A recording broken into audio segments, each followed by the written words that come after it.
네. 우리 잘 알고 있는 오병이어 말씀을 오늘 좀 살펴보려고 합니다. 오병이어 스토리는 다 잘 아시죠? 예수님께서 보리떡 5개와 물고기 2마리를 가지고 남자만 5천 명이 되는 사람들에게 양식을 베푸신 이제 놀라운 기적의 사건이었습니다.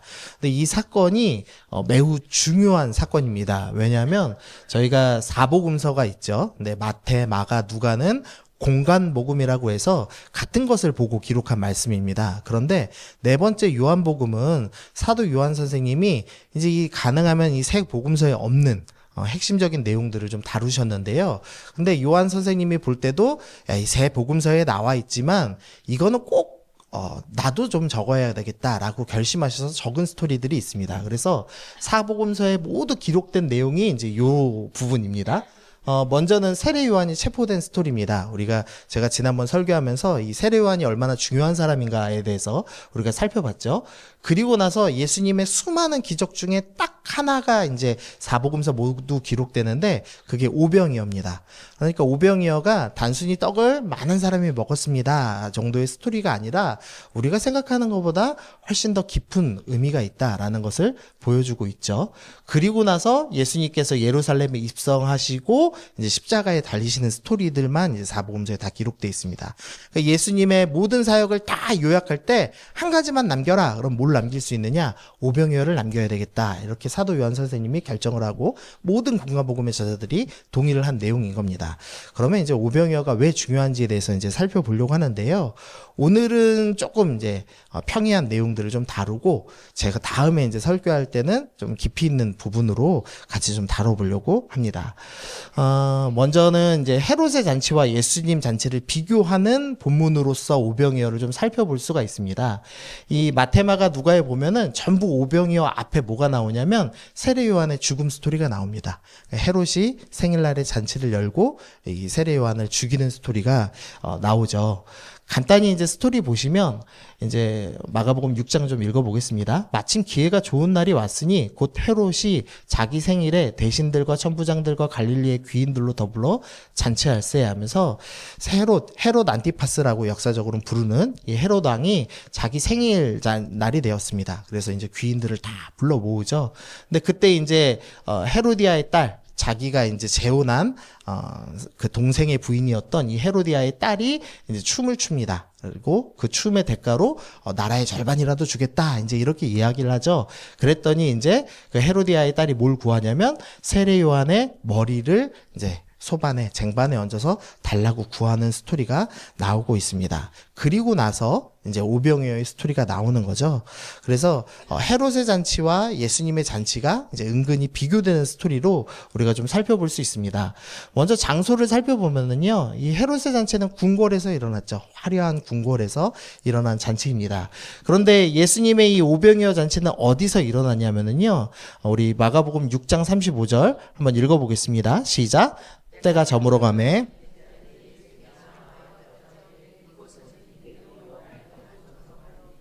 네, 장소가 어디냐면 빈 들입니다. 아무것도 없는 광야에서 예수님께서 잔치를 베풀고 계십니다. 여러분은 궁궐에 잔치에 가고 싶으십니까? 빈들에서 잔치하고 싶으십니까? 예, 궁궐이 좋죠, 솔직히. 예. 네.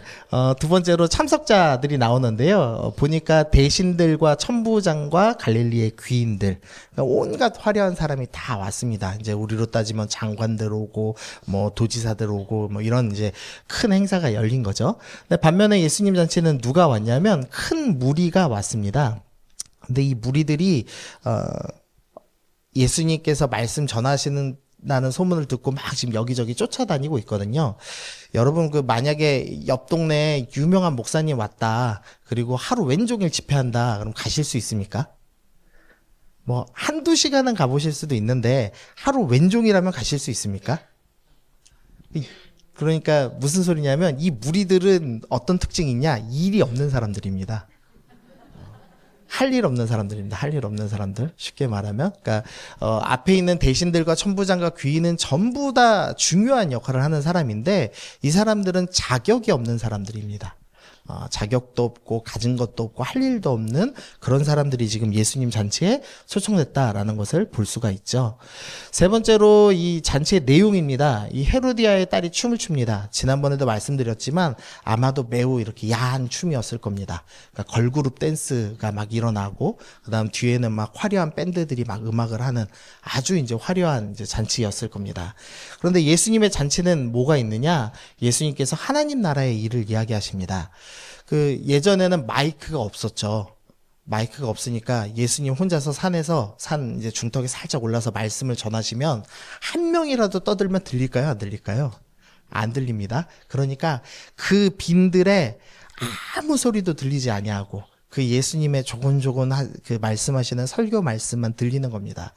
그 둘 중에 어느 게 더 재밌었을까요? 걸그룹 댄스와 화려한 음악이 있는 곳과 30대 젊은 예수님이 조곤조곤 말하는 거를 수천 명이 앉아갖고 숨소리도 못 내고 듣고 있는 거 몇 시간 동안 어느 게 더 좋으세요? 네. 차마 이제 예수님이 더 좋다고 말씀을 못 하시네요. 예. 그만큼 이제 사실 잔치에 이제 차이가 좀 나죠. 음식이 있습니다. 제가 좀 음식 좀 찾아봤더니요. 뭐 말은 되게 막 많은데요. 그 헤롯 안티파스는 완전히 그 로마를 너무 사랑하는 사람입니다. 그래서 뭐든지 로마를 흉내내는 사람이어서 아마도 이 로마 귀족들 잔치를 그대로 했을 거라고 추측을 하는데요. 보시면은 뭐 값비싼 최고급 재료들이 나오고요. 에피타이저로 식전 요리가 2개 나오고 본 요리가 3개 나오고 근데 살찐 어린 닭, 암돼지, 뭐 토끼, 구운 생선, 멧돼지, 삶은 송아지 뭐 이런 뭐 다양한 게 나왔다고 합니다. 이 로마 귀족들은 이 누구네 잔치에 갔더니 더 좋은 음식이 있더라. 이게 이제 경쟁거리입니다. 그래서 나중에는 뭐 생선에 뭐 그 소에 여러 가지 음식을 섞어서 금가루를 엄청나게 뿌려서 우리는 부자다. 이걸 이제 드러내는 게 장기였다고 합니다. 그러니까 이제 헤롯 왕 자기 생일 때도 아마 어마어마하게 화려한 음식들이 준비돼 있었겠죠. 그러나 이제 반면 하나 더 있는데요. 로마 작가 세네카라는 사람이 예수님하고 비슷한 시대죠, 지금. 그들은 먹기 위해 토했고 토하면서 먹었습니다. 이제 이런 기록도 있고 황제 클라디우스는 하루에 4번 만찬을 하는데 만찬하고 음식 먹으면 토하고 만찬하고 음식 먹으면 토하고 하는 문화를 가졌다고 합니다. 이유는 뭐냐면 로마는 차려진 걸 다 먹는 게 예의랍니다. 그러니까 먹고 나서 토하고 또 다음 차려진 걸 먹어야 되는 그런 상태인 거죠. 좋았겠죠? 토하는 건 좀 싫지만 먹는 건 참 좋죠. 금가루가 뿌려진 최고급 인류 그 흑백 요리사 나온 셰프들이 가져다 주면은 좋지 않을까요? 안 좋으신가요? 네. 반면에 예수님 잔치에는요 보리떡 5개와 물고기 2마리입니다. 보리떡은 이제 밀떡이 맛있나요? 보리떡이 맛있나요? 밀떡이 더 맛있죠. 그러니까 이제 다 빵도 밀로 만들잖아요. 그러니까 보리떡은 가장 가난한 사람의 식사입니다. 그리고 여기서 물고기 2마리는 헬라어로는 옵사리온이라고 돼 있습니다. 우리가 그 아시는 헬라어 물고기가 익투스라는 이제 말이죠. 이제 어부들이 잡는 물고기를 보통 익투스라고 표현한답니다. 그거는 이제 쉽게 말하면 상품 가치가 있는 물고기, 좀 큰 물고기, 최소 손바닥 이상 되는 물고기를 익투스라고 하고요. 이 옵사리온은 상품 가치가 없습니다. 그러니까 잡히면은 이거 팔지도 못하니까 다 내다 버리는 손가락만한 거. 그러니까 우리로 따지면 멸치보다 조금 큰 거죠. 그러니까 그거 이제 2마리입니다. 그러니까 보리떡 5개와 물고기 2마리는 화려한 음식이 아니라 가장 가난하고 초라한 음식이라고 할 수가 있겠습니다. 그래서 이 조용하고 적막하고 이 초라한 음식이 베풀어지는 예수님 잔치와 지금 헤롯의 잔치가 비교되고 있습니다. 여기까지만 보면은 어느 게 더 좋나요? 헤롯의 잔치가 더 좋아 보이는 거죠. 그런데 이 화려한 이 세상 잔치의 마지막 결말이 뭐냐? 세례 요한의 죽음으로 끝나는 겁니다. 결국은 의인이 죽는 것으로 끝나는 겁니다. 세상 나라의 잔치는 참 화려해 보입니다. 음식도 참 좋고 먹을 것도 많고 막 쫓아가고 싶습니다. 그러나 그 결과는 죽음이고 특별히 의인의 죽음으로 결말이 나더라는 거죠. 그러나 반면에 예수님 잔치는 참 초라합니다. 멤버들은 자격이 전혀 없는 사람들이고요. 불려지는 거라고 말씀밖에 없고 먹을 것도 참 보잘것없습니다. 그러나 여기에는 영적인 주님의 말씀, 영적인 음식도 풍성하고 육적인 음식도 부족함 없이 풍족함을 경험하는, 즉 하나님 나라의 풍족함을 경험하는 잔치더라라는 것을 이 본문이 지금 설명을 해주고 있는 겁니다. 그래서 하나님 나라는 어떤 곳입니까? 영의 양식이 풍족하고 유기양식이 풍족하여 우리 모두를 채우고도 남음이 있는 잔치다라는 것을 성경이 우리 가운데 보여주고 있는 겁니다. 그래서 이제 이렇게 좀 정리해 봤습니다. 세상의 잔치는 화려하다. 온갖 즐길거리와 음식들로 우리를 즐겁게 해준다. 그러나 결말은 죽음이다. 예수님의 잔치는 초라하다. 그러나 하나님의 나라는 영과 육의 풍성함이 가득한 나라이다. 그래서 우리에게 너희는 세상 잔치를 추구할 것이 아니라 무엇을 추구해야 된다? 하나님 나라의 잔치, 영원한 나라를 소망하라 라고 우리에게 오병이어는 먼저 설명해주고 있습니다. 그러면서 이제 한 가지 더 드러내는 게 있다면 예수님이 누구신지를 드러내는 겁니다. 이 오병이어의 잔치를 일으키시는 예수님은 누구시냐? 구약에서 만나를 베푸셨던 하나님과 동일하신 분이다. 그리고 하나님 나라의 잔치를 베푸시는 진정한 구원자시다. 메시아시다. 이것을 지금 오병이어가 우리 가운데 설명을 해주고 있습니다. 그게 이제 오병이어의 첫 번째 이제 적용이고요. 두 번째는 이제 조금 이제 생각을 좀 해봐야 됩니다. 무리를 향한 시험이라고 제목을 정해봤는데요. 우리 요 말씀은 좀 읽어보겠습니다. 신명기 8장입니다. 시작. 내 하나님 여호와께서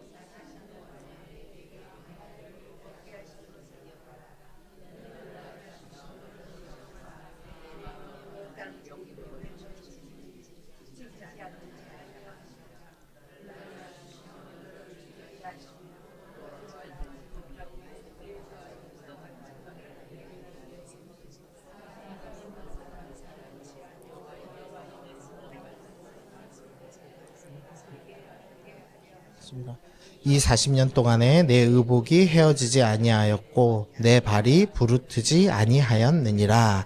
아멘. 이 말씀은 지금 만나를 주시고 난 이후의 말씀이죠. 근데 만나를 주신 이유가 나옵니다. 뭐라고 나오죠? 너를 시험하사라고 나옵니다. 하나님께서 만나를 주신 것은 하나님 나라의 풍성함을 드러내시는 사건이기도 하지만 동시에 시험입니다. 테스트입니다. 우리한테 주시는 시험지라고 이야기를 하고 있는 거죠. 근데 시험의 내용은 뭐냐?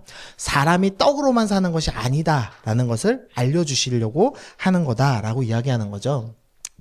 그 박영선 목사님이 이 본문 설교하시면서 이런 말씀을 하셨습니다. 이 이스라엘 사람들은 환경 결정론자들이다 라는 말씀을 하셨어요.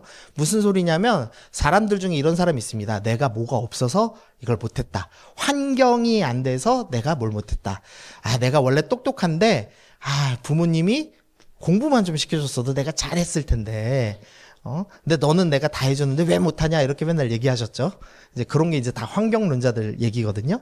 그러면서 이 이스라엘 백성들이 뭐라고 얘기하냐면 주님 우리가 먹을 게 없어서 못 믿습니다 이렇게 얘기하더라는 거죠. 그래서 하나님이 뭘 주시냐면 지금 만나를 주시는 겁니다. 40년간 한 번도 배고픈 적이 없는 유일한 민족을 지금 유대인들이 되는 거죠. 두 번째로 입을 것이 없어서 내가 못 믿습니다 이제 이렇게 얘기합니다. 그러자 의복이 헤어지지 않았다라고 주님이 말씀하십니다. 이거를 너무 신비하게 생각하시면 안 되거든요. 그 옷이 낡아지지 않았고 너희 발에 신이 헤어지지 않았다라고 이제 얘기하죠. 그럼 신이 절대 안 닳았다 이제 이렇게 생각하시면 뭐가 문제가 되냐면 한 살짜리 신발이 계속 유지되는 건가요? 한 살짜리한테 신발을 만들어줬는데 그게 헤어지지 않고 계속 40살까지 쭉 자라면 어떻게 되죠? 신발 못 신잖아요. 그러니까 여기서의 핵심 포인트는 마법이 일어났다가 아니고요. 부족함이 없었다는 겁니다. 광야는 아무것도 공급되지 않아야 하는 곳인데 가죽이 부족함이 없고 필요한 모든 물품이 부족함이 없이 하나님이 채워주셨다라는 것을 설명하는 거죠. 세 번째로 이 사람들은 집이 없어서 내가 못 믿습니다 이렇게 생각을 합니다. 그러자 주님께서 뭘 주셨냐면 낮에는 구름 기둥으로 그들의 길을 인도하시고 밤에는 불 기둥으로 그들에게 비추셨습니다. 낮에는 더우니까 구름으로 에어컨 틀어주시고 밤에는 불 기둥으로 히타를 틀어주셨습니다. 그래서 이 춥고 덥고 하는 이 세상 속에서 안락함과 따뜻함을 경험하는 시간을 주신 것이죠. 그래서 이 광야에서 모든 것이 다 채워졌습니다. 그러면 이제 이스라엘이 잘 믿었나요? 성경 읽어보셨죠? 네, 이스라엘이 이후에 어떻게 되죠? 타락하여서 우상을 숭배하죠. 그러니까 이스라엘 사람들은 내가 환경만 다 갖춰지면 내가 예수님 잘 믿습니다 이렇게 생각을 합니다. 그런데 아니야, 환경이 잘 갖춰졌다고 너 믿지 않아 라고 지금 이야기하시는 거죠. 그래서 사람이 너희가 모든 게 준비됐다고, 떡이 준비됐다고 너희의 믿음이 자라는 것이 아니다. 너희가 떡이 아니라 말씀을 사모하면서 말씀으로 산다는 것을 알아야 된다라고 얘기하는 겁니다. 떡은 표지판입니다. 무슨 소리냐면 우리가 서울을 가려면은 뭘 보고 가죠? 운전하시다가 도로의 표지판 보고 가시죠. 도로의 표지판에 서울 써 있으면 그걸 보고 쭉 어떻게 하셔야 되죠? 표지판을 지나서 서울로 가셔야 됩니다. 그런데 많은 사람들이 떡이라는 표지판에 머물러서 야, 여기가 떡이 나오는 데래 하고 가만히 있는 겁니다. 하나님 나라의 풍성함을 설명하기 위해서 잠시 만나를 주시고 먹을 것을 주셨는데 이 떡에만 머물러 있는 거죠. 표지판 밑에만 머물러 있고 진짜 목적지인 하나님 나라에 들어가지 않는 백성들에 대해서 지금 이 만나 스토리가 설명을 하는 겁니다. 그리고 오병이어도 동일하게 지금 설명을 하는데요. 오병이어도 동일하게 떡은 표지판이고 영원한 하나님 나라를 소망하라 라고 말씀해 주시죠. 그런데 이 예수님 시대 유대인들도 어떻게 하냐면 우리 6장 15절입니다. 읽어보겠습니다. 시작. 그러므로 예수께서 그들이 와서 자기를 억지로 붙들어 임금으로 삼으려는 줄 아시고 다시 혼자 산으로 떠나 가시니라. 이 사람들은 하나님 나라를 소망하지 않습니다. 누구라도 좋으니 떡만 주면 된다라는 생각을 갖고 있는 사람들이죠. 그래서 하나님께서 오병이어를 통해서 너희 지금 시험하고 있는 겁니다. 너희는 떡으로만 사느냐?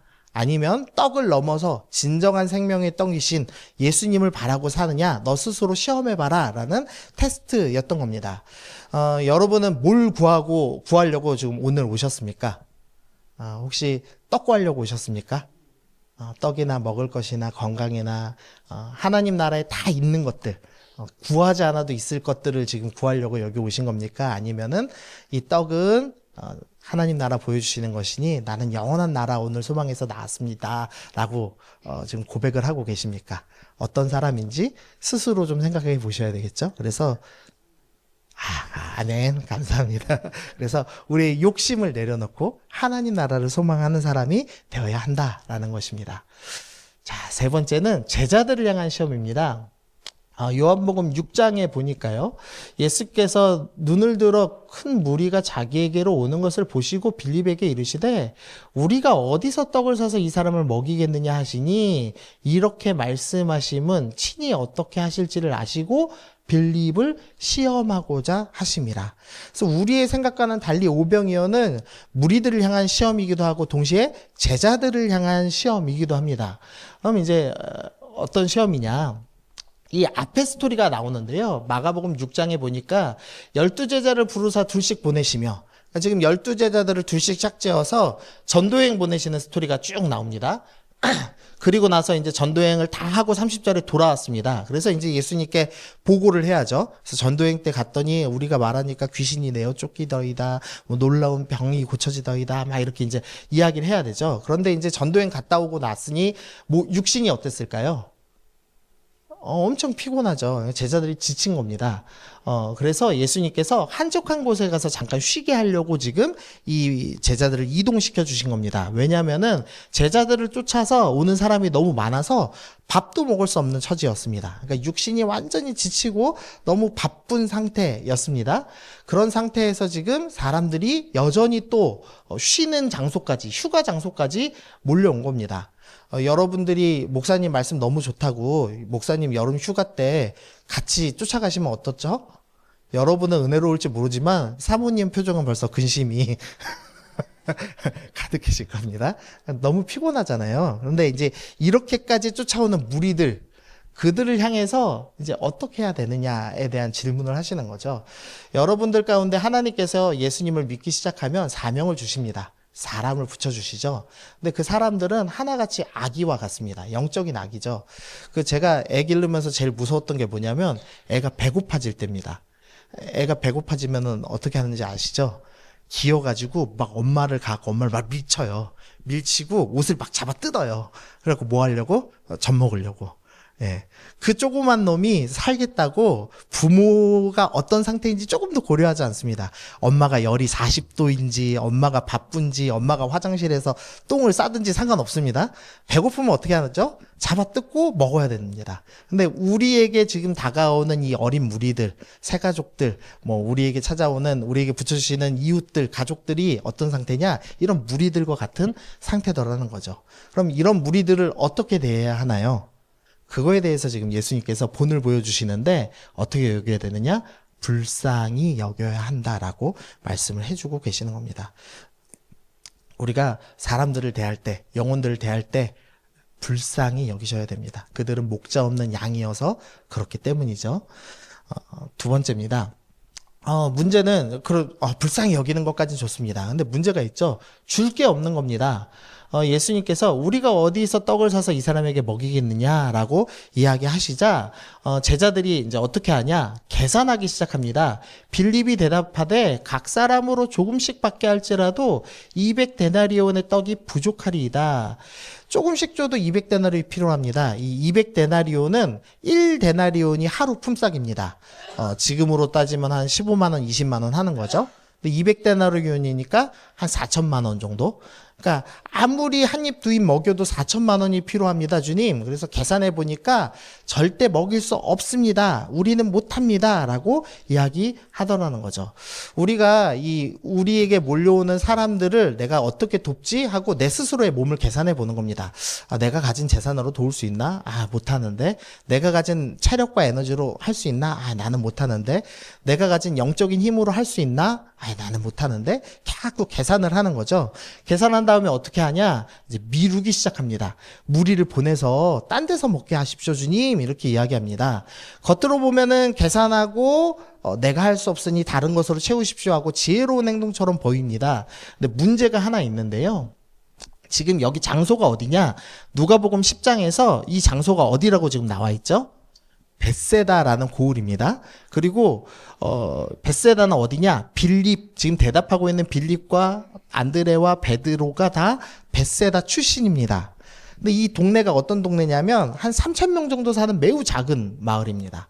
그러니까 자기 고향이니까 너무 잘 아는 거죠. 지금 여기에 몇 명이 머물러 있죠? 남자만 5,000명. 그러니까 많이 따지면 한 2만 명 정도 됐을 거라고 추측을 합니다. 2만 명이 3,000명 되는 마을에서 먹을 걸 구할 수 있나요? 없나요? 없죠. 예, 없죠. 완전 다 뜯어먹어도 없죠. 그러면 가장 가까운 대도시를 가려면 어디로 가야 되냐? 가버나움으로 가야 되는데 10km 떨어져 있습니다. 근데 지금 날이 저물 때 사람들에게 먹을 것을 주라라는 말씀을 하고 계시거든요. 그러니까 사람들이 갈 수 없는 상황이죠. 그러니까 지금 나에게 다가온 무리들이 채워질 수 없다는 걸 알면서도 계산해 보니까 나는 못하니까 알아서 하겠지 하면서 지금 미루는 모습을 보여주고 있는 겁니다. 책임지지 않는 모습을 보여주고 있더라는 거죠. 이 계산하기만 하고 이제 미루기만 하는 제자들을 향해서 예수님께서 본을 보여주시기 시작하는 장면이 이제 오늘 오병이어의 본문입니다. 먼저 예수님께서 너희가 먹을 것을 줘라 라고 말씀하시죠. 그리고 나서 어떻게 하시냐? 떡 5개와 물고기 2개를 준비하십니다. 그리고 가장 처음 뭐 하시죠? 하늘을 우러러 하늘을 보시기 시작합니다. 제자들은 지금 뭘 보고 있냐면요, 땅을 봅니다. 우리 먹을 게 없네. 지금 이 보리떡 5개와 물고기 2마리를 누구에게 받아왔죠? 소년에게 받아왔죠. 그러면 제자들은 지금 먹을 게 있는 겁니까? 없는 겁니까? 제자들이 먹을 게 있었으면 예수님 드렸을 거 아닙니까? 근데 먹을 게 없는 거죠. 그러니까 자기들 손에 먹을 것이 없고 이 땅이 지금 뭔가 사 먹을 때도 전혀 없고, 그래서 시선을 땅에 두고 나만 보면서 계속 불평하는 겁니다. 주님 못해요, 안 돼요, 이래서 안 돼요, 저래서 안 돼요, 계속 끊임없이 불평하는 이 제자들의 모습이 있는 거죠. 그런데 주님께서 본을 보이시는데 이 테스트는 어떻게 통과해야 되냐, 이 시험은 어떻게 통과해야 되냐, 먼저 하늘을 봐라 라고 말씀하고 계시는 겁니다. 우리 시선을 자꾸 땅에 두면 불평할 수밖에 없습니다. 없는 것에만 집중할 수밖에 없습니다. 그래서 그게 아니라 하늘을 보라고 주님께서 말씀하시면서 주실 수 있는 하나님을 봐라 라고 말씀하시는 겁니다. 세상을 향해 눈을 감고 하나님을 향해 눈을 뜨는 거죠. 제가 신앙생활하면서 참 이해 안 됐던 게, 그 기도하면은요, 새벽 기도나 금요 기도에 가면은 그 이렇게 어르신들이 주여 주여만 하시는 분들이 있잖아요. 왜 기도는 안 하고 주여 주여만 할까? 이상하지 않으셨나요? 처음 믿으실 때? 저는 이 사람은 왜 주님 이름만 부를까 이 생각했거든요. 근데 제가 이제 신앙생활 해보니까 깨달아지더라고요. 막막한 거죠.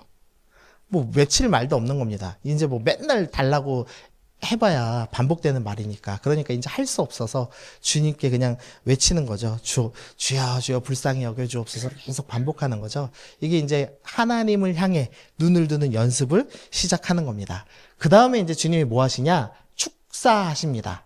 이 축사라는 건 감사 기도입니다. 지금 예수님 손에는 모이가 있죠? 보리떡 5개와 물고기 2마리입니다. 그런데 예수님 눈앞에는 누가 있죠? 무리만 5,000명.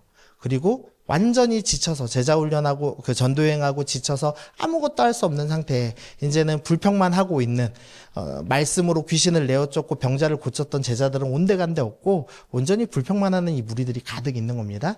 근데 이 무리들을 앞에 두고 주님께서 감사 기도를 시작하십니다. 주어진 것이 전혀 없을 때, 나는 줄 것이 전혀 없을 때 감사함으로 주실 수 있는 하나님을 바라보며 감사함으로 나아가는 믿음의 사람들이 나오는 거죠. 빌립보서 4장 6절 말씀 읽어보겠습니다. 시작.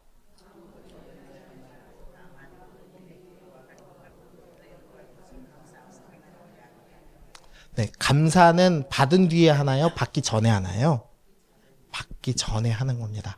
주님께서 주실 것이기 때문에, 그리고 주시지 않더라도 이유가 있을 것이기 때문에 하나님 내가 주시든지 안 주시든지 나를 바라보고 땅을 바라보는 것이 아니라, 통장의 잔고를 바라보는 것이 아니라 하늘을 바라보고 감사하기로 결정합니다. 모든 것을 주시는 주님을 신뢰합니다. 결정하는 것이죠. 그리고 가서 이제 나누기 시작하는 겁니다. 나누는 장면 한번 생각해 보시죠. 예수님께서 보리떡 5개와 물고기 2마리를 제자당 1,000명분을 한 번에 쥐어 주셨을까요? 나눠서? 1,000명분 한 번에 들 수 있나요? 없나요? 없잖아요. 그러니까 어떻게 하셨냐? 보리떡 5개와 물고기 2마리를 떼서 한 명한테 주고, 또 한 명한테 주고, 또 한 명한테 주는 거죠. 그러면 이제 제자들 뭐 해야 되죠? 요거 들고 똑같이 가서 해야 되는 겁니다. 내 손에는 보리떡 5개와 물고기 2마리밖에 없는데 주님이 지금 5,000명을 먹이라고 보내시는 겁니다. 그럼 나도 어떻게 해야 되죠? 똑같이 하늘을 우러러서 감사기도 하고 자기도 해보는 거죠. 근데 이게 내 힘으로 하는 건가요? 뒤에 계신 예수님의 힘으로 하는 건가요? 예수님의 힘으로 하는 겁니다. 여기서 이제 중요한 교훈이 있습니다. 이때껏 불평하고 이때껏 부족하다고 얘기하고 완전히 이제 원망과 불평에 사로잡혀 있는 이 제자들 지금 뭘 하고 있죠? 나눔하기 시작하는 겁니다. 우리가 자꾸 그러신 분이 있어요. 저는 안 돼요. 저는 못 해요. 저는 큰 죄가 있었어요. 저는 이렇게 뭔가 잘못했었어요. 저는 실패했었어요. 저는 믿음이 부족해요. 나눠주는 사람이 중요한 게 아니라 누가 중요한 거죠?